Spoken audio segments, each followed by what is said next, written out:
What's up, everybody, and welcome to what?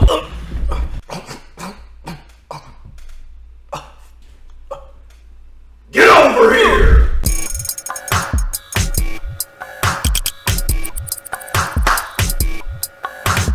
What's up, everybody, and welcome to One Man's Opinion. And today we're talking about Mortal Kombat, the brand new 2021 version of Mortal Kombat, the movie.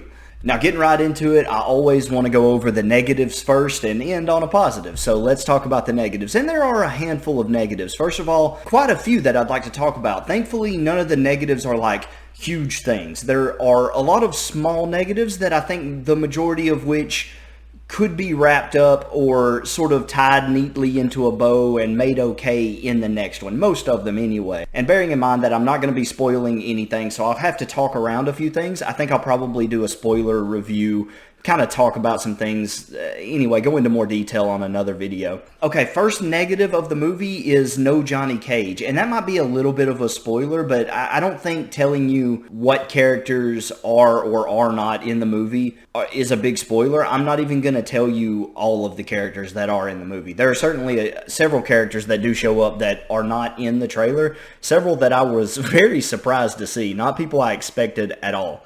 There is no Johnny Cage in this movie, and that is a big negative. Johnny Cage brings a lot of personality to the cast. That role was sort of filled by Kano, and we'll talk about him more a little later on. He was definitely a huge bright spot in the movie, maybe the best character in the movie. I know Kano's surprising, but Johnny Cage always brings the sense of humor. He's always so different, you know? He's not a Shaolin monk. He's not a military guy. He's this arrogant punk Hollywood guy that has one of the best arcs of going from this ungrateful, sorry excuse for a person to one of the most like caring, fun-loving, and genuine characters in the entire Mortal Kombat franchise. And having him not in this movie, it's a glaring omission. Now, I will say, there's something you need to keep in mind if you haven't seen this movie yet and you're kind of going into it. This is not Mortal Kombat 1. And so not having him in it, I guess, isn't as big of a sin as it could have been. Understand, this is not MK1. They don't even fight in a tournament in this movie. And again, that's a minor spoiler, but not anything big. It's more of a prequel. It's everything leading up to the tournament. And there is still a lot of fighting. Don't worry, there's still plenty of fighting. Johnny Cage will almost 100% sure, I know he will be in the next movie. So that's at least a good thing there. On to other negatives. Liu Kang in this movie is very wooden.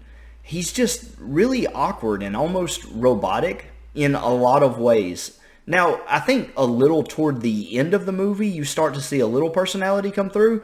But when you first meet Liu Kang, it's not what I expected. And I think they were going for more of a Mortal Kombat canon version of Liu Kang because he is a little bit more serious in the games, especially lately because he's been, dead a lot in the games. He is a little bit more serious in the games, but he's not always like that. And he does have a personality a lot in the games, especially before he died, which I know you have to think back to like MK9 to even know that Liu Kang, but if you watch his back and forth with Kung Lao, it's a lot of fun. Those guys really play off of each other really well, and in this movie, Liu Kang is so wooden. He's so unrelatable. It's just, it's a little weird because Kung Lao's not really like that at all, and they've received the same training. Kung Lao is a huge bright spot in this movie, and is one of my favorite characters in the movie, bar none. It was one of my favorite characters growing up as a kid, too. It was disappointing. I guess it was just kind of disappointing because Robin Shou brought so much charisma to the character. Robin, the guy who played him in the 90s version of Mortal Kombat, he did so well with Liu Kang and made him so likable, and he was, the hero of the story, and he was awesome. I loved Robin Shou as Liu Kang. Perfect cast. And I'm not saying that this guy was cast wrong. I think it's more of a writing and direction issue. I don't think they really knew what to do with Liu Kang in this movie because he's not the hero. He's not the main character here. And I think that's a little bit of another gripe that I have here. This movie is Cole's movie. Cole, who isn't even a Mortal Kombat character. Now, I know why they did it. And I'll kind of talk about that as we go through this review. I know why they made Cole the central focus of this movie, but characters like Liu Kang suffered because of it. Liu Kang had very little to do in this movie aside from be a plot device and like explain things. He would like dump exposition in characters' laps, and there really wasn't much else for him. Now, toward the end of the movie, you saw that change just a little bit, but not enough to save it. I hope in the next movie they really flesh out Liu Kang's personality more, and I hope that the next one, because it will be MK1, it should move into the tournament. I hope that they focus on Liu Kang and that he is actually the main character, and we get more of his personality, because that's a huge letdown to have the hero of the story, the hero of Mortal Kombat, especially through the early games, especially in the early canon, not have very much personality at all. I thought that was pretty well a glaring error. I guess my other real gripe with this movie is that the villains kind of suck. So like Sub-Zero is the main bad guy of this movie, which is fine. He's awesome. Sub-Zero is awesome. And Shang Tsung is played really well as well. He doesn't have as much to do. He's more of a figurehead in this movie. You don't really see him fight at all. And Sub-Zero is awesome. But the rest of the bad guys that they kind of trot out there, a lot of them I wasn't expecting to see. I know why they put them in. But the rest of the bad guys were a huge letdown. Reptile is the lizard guy from the trailer. And he has a pretty cool moment, a pretty cool fight. But Molina is terrible. Molina looks horrible. Now, I do have an easy fix for that. But just know that Molina is... It doesn't look like Molina. It doesn't... It's terrible. It looked like she just ate like her face the whole time looks like she just scarfed down like a big old cherry pie or something. I don't know what they were going for with her. And like her teeth aren't jacked up the way they should be. There's one moment toward the end of the movie where she like opens her mouth real wide and it like rips and you get a little bit more of that Molina vibe. But it doesn't make any sense that she had to go through all that. Like, if you know anything about the character, that doesn't make any sense at all. And if you're saying that, well, she probably had that like stitch closed her or something because Molina's all about beauty. She's all about trying to make herself more attractive. Even if you're going that route, why didn't she wear the mask? That's why she wears the mask in the games. Give her her mask. And then when she's ready to eat someone's face off, have her rip that thing off and show that huge gaping maw with all the jagged teeth. That's Molina. Whatever we got in this movie was a horrible Molina. There's an easy fix to that Molina, but it was not good. And I think a lot of fans are going to be upset with that. Molina is a huge fan favorite. But yeah, even aside from Molina, the bad guys were kind of just, they were kind of just garbage. Like, you had Sub-Zero who was really awesome, and you had Shang Tsung who like really commanded a presence when he walked into a room but never really fought. And so like Sub-Zero was awesome, Goro was pretty cool, but the rest of the bad guys were mostly lame. I will say Cabal is in this movie, and he is on the bad guys team. So because Cabal, you never know what you're going to get from the games even. He's good guy sometimes, bad guy sometimes. But Cabal looked amazing, and I liked Cabal. He looked more Cabal than Cabal has ever cabaled. He was so Cabal. It was awesome. It was awesome to see him. He sounded great. He looked great. Cabal was great. Goro was great. Sub-Zero was awesome.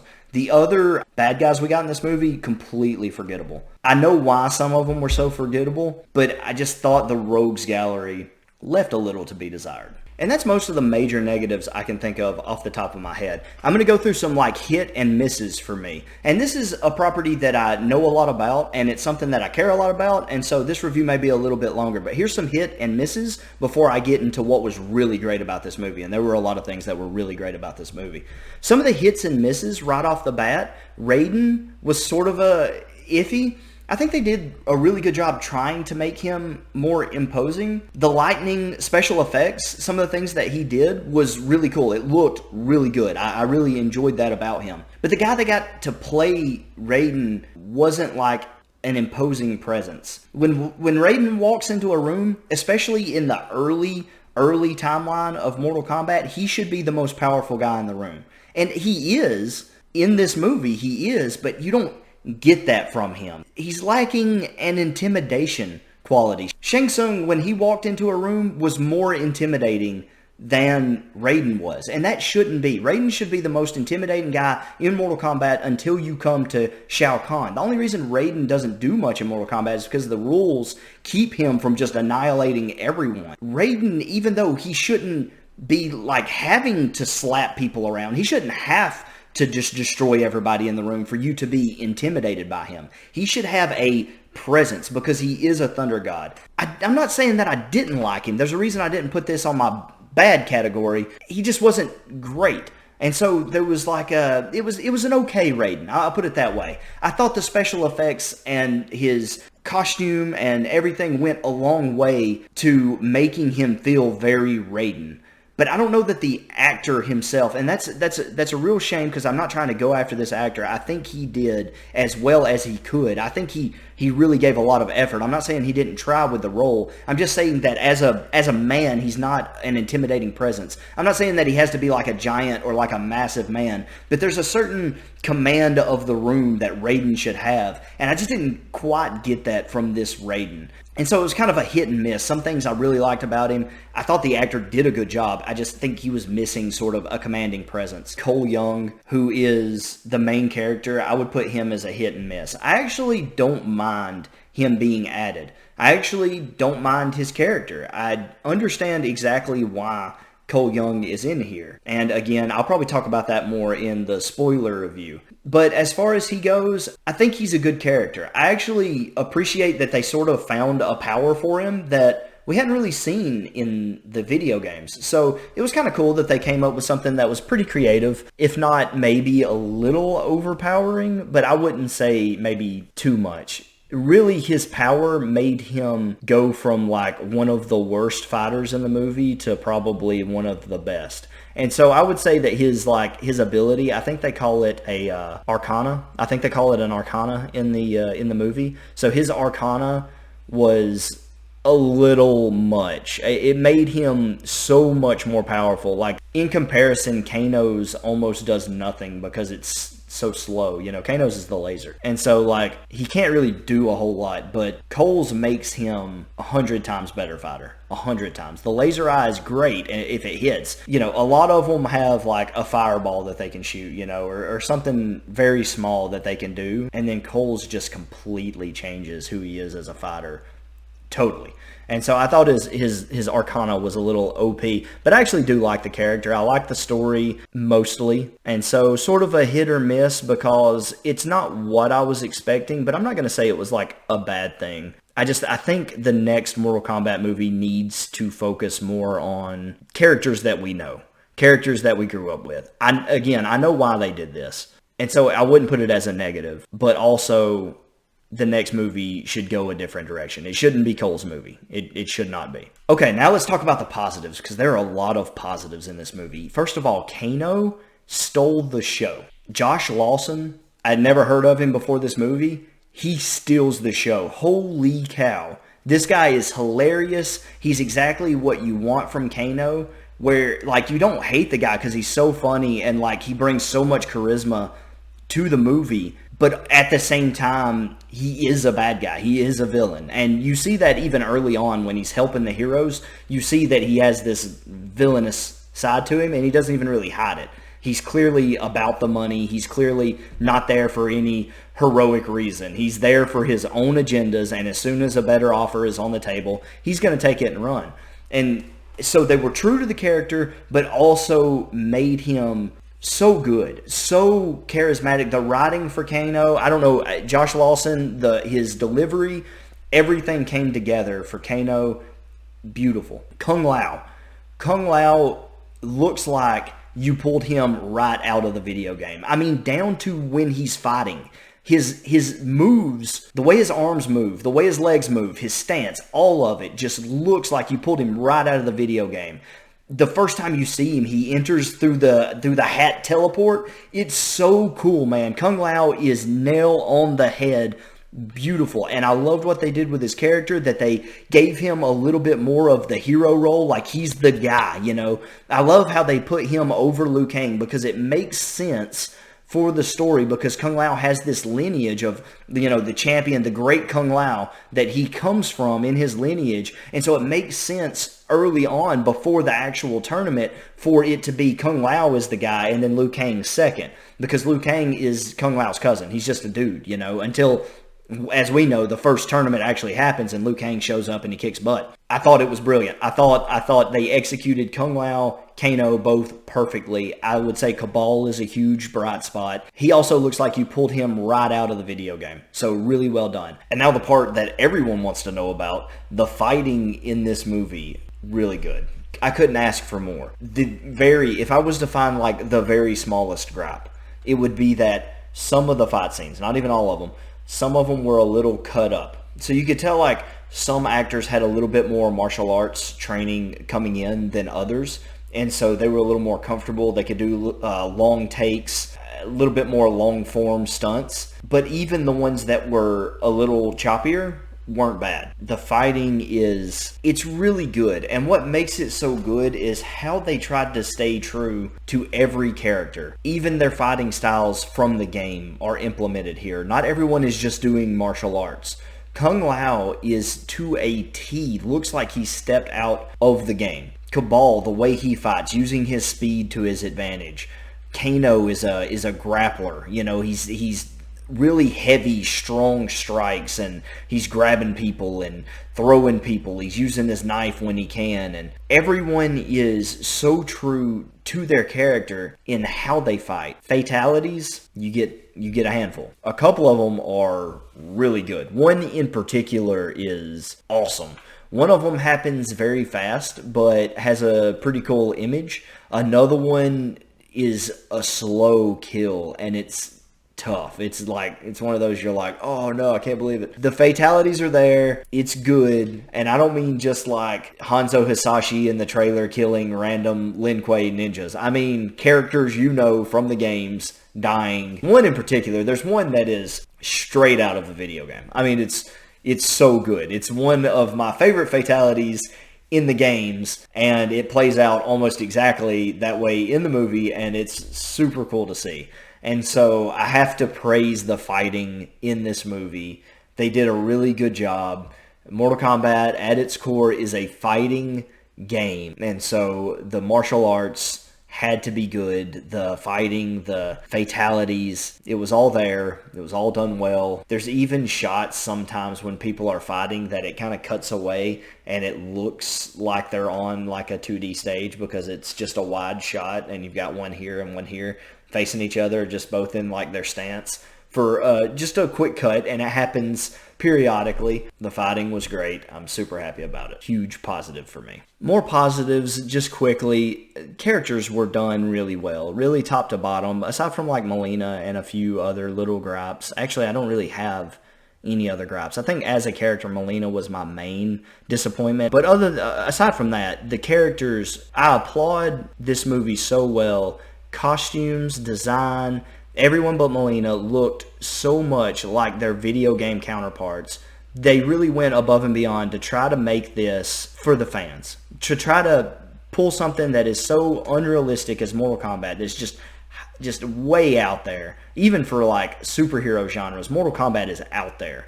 And to try to bring that into a live action film is a tall task. I cannot praise this movie enough for the effort that was given into character development, into costumes, into trying to stay true to the source material, while also balancing like a new character that they put in there. And I'll just go ahead and say this, Cole is there, I think, 100% to make Scorpion a good guy faster. Because in the game, Scorpion is probably right there with Molina. Scorpion's probably the favorite character. Like, fans across the whole Mortal Kombat from start to finish, I think Scorpion has been the fan favorite for a very long time. People love Scorpion. And so I think because typically in the canon, it takes a while for Scorpion to actually become a good guy. He's never really a bad guy per se, but he's working for bad guys so that he can get his revenge. And until he figures out that the people he's working for are just using him, and in fact it's their fault his family's dead, until he figures that out, he doesn't really flip. He doesn't become a good guy.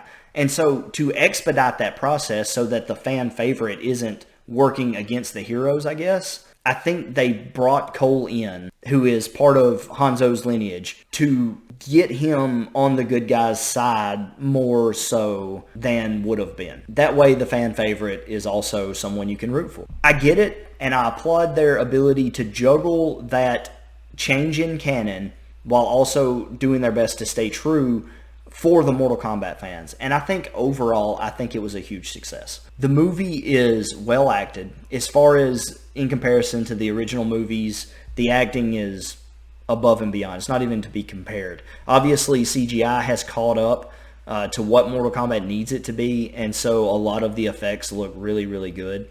I will say there was one scene in particular when Hanzo's fighting, and this isn't even a spoiler because it's in the trailer.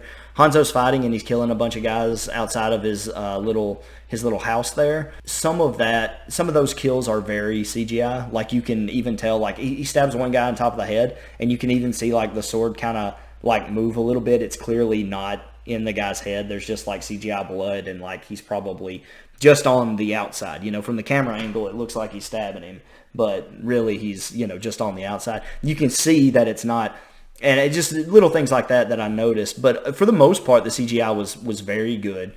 You can only do so much with Goro. I'm not going to complain about Goro's CGI. I think they did a pretty good job for the most part. And so, a resounding success. True to the fans, true to the characters. I think they did as much with this movie as they possibly could have. And that's as much as I'm going to say for now. I'm going to do a spoiler review. I don't know if many people will watch that or not. But if this sort of thing interests you and you're a big Mortal Kombat fan, I think you should go over and watch the spoiler review as well as soon as I get it up. Thank you all so much for watching. I hope you enjoyed the review. Hope you enjoyed the movie if you've seen it. If not, you need to watch it, especially if you're a fan of Mortal Kombat. I think you'll really like it. It's really good for the most part. I'm going to give it a rating. I'm giving Mortal Kombat 2021, the new movie, whatever you want to call it, an 89 overall. Just barely not an A because there's room to grow here. It's a few tweaks, and the second movie is golden. But anyway, thank you for dropping by. I really did love this movie. I had a great time watching it. I had a blast. So thank you for watching. Don't forget to like, comment, share, subscribe, all that good stuff. Drop down in the comments. Say something positive. If you didn't like this review, don't get mad. Remember, it's just one man's opinion. Thanks.